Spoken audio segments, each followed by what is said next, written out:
What is up, guys? Welcome back to the channel. UCS Productions, or Adam here, back for another LEGO Star Wars video. And today we have my first ever Imperial MOC. Now this is going to be something that hopefully changes the direction of my channel in the near future. As you know, I'm trying to go more into MOC building and things like that. I essentially just want to start using the minifigures and parts that I spent the last year collecting. And this is going to be my trial run. So I came up with the idea for this MOC a little while back when I first found out about the Imperial Patrol Battle Pack and this wonderful little speeder design here. I first of all just thought, how can I upgrade it to make it look a little bit nicer and sleeker, and then I thought this would look great in a MOC.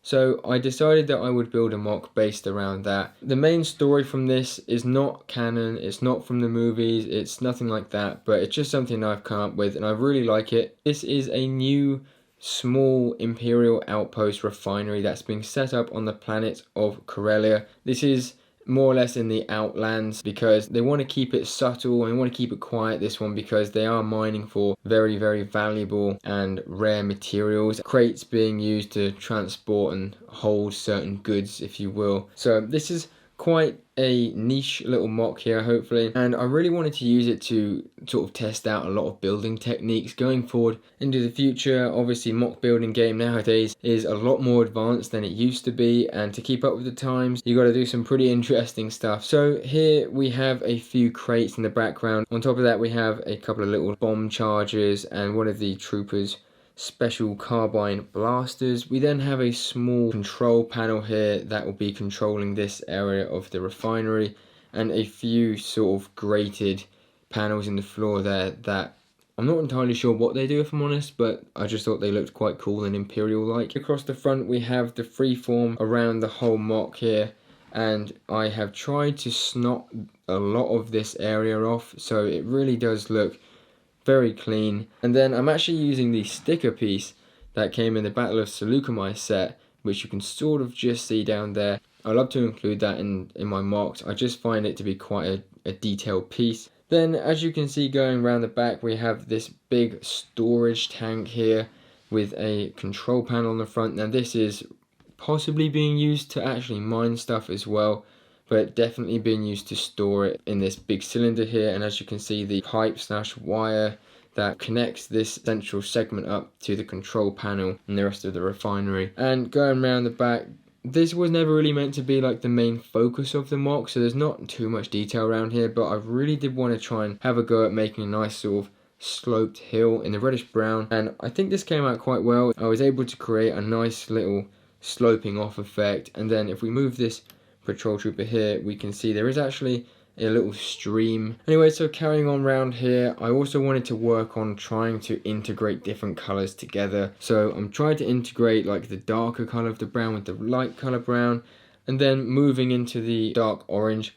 I was interested in using this not in a Geonosis MOC because I think this is a really nice color and it just always gets used in the same MOC.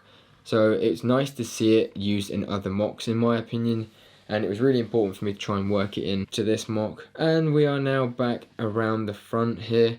So it's not just using one type. What I've learned with this kind of MOC, you are also trying to like just use different bricks to get different aesthetics as well. So down here I've tried to use different color plates on their side, and then we've got some like rail pieces to give it a bit more texture. This is pretty much the 360 degree of the MOC. So I just wanted to have like a story, try out a few different techniques, and use some different minifigures rather than clones. To start with, all of these three are actually just your standard run-of-the-mill Imperial Patrol Troopers here. So nothing changed with these guys. I just think these guys are actually a really nice figure in the first place. Anyway, they don't really need much changing. The only thing I did do, which I'm pretty proud of, is I made a custom purist Imperial Patrol Trooper Commander. This is actually just made of a mashup of the Death Trooper from the Rogue One and the Imperial Patrol Trooper. So we've got the arms and the legs from the Death Trooper and the pauldron as well. And then on the back we have the Commando jetpack. I just thought that was a nice little detail to add on, and it works in really nicely with the black and white style of the Imperial Troopers. This is pretty much the full MOC, guys. I will show you some pictures with the speeder on the MOC, but I have just taken it off for the sake of the visuality. It's not a massive mock, but I'm really happy with how this turned out. Obviously, guys, I really appreciate your feedback. Please do feel free to leave your comments in the section down below, and I will try and improve on my next mock. Also, if you guys have not already, I'd really appreciate it if you consider subscribing to the channel so you don't miss any future updates, and hopefully future mocks like this as well. And if you guys have any suggestions for a mock in the future, Imperial, Bounty Hunter, Clone Wars, I'm going to leave it there for today's video, guys. And without further ado, I hope to see you very soon in the next one. Merry Christmas and a Happy New Year. Peace.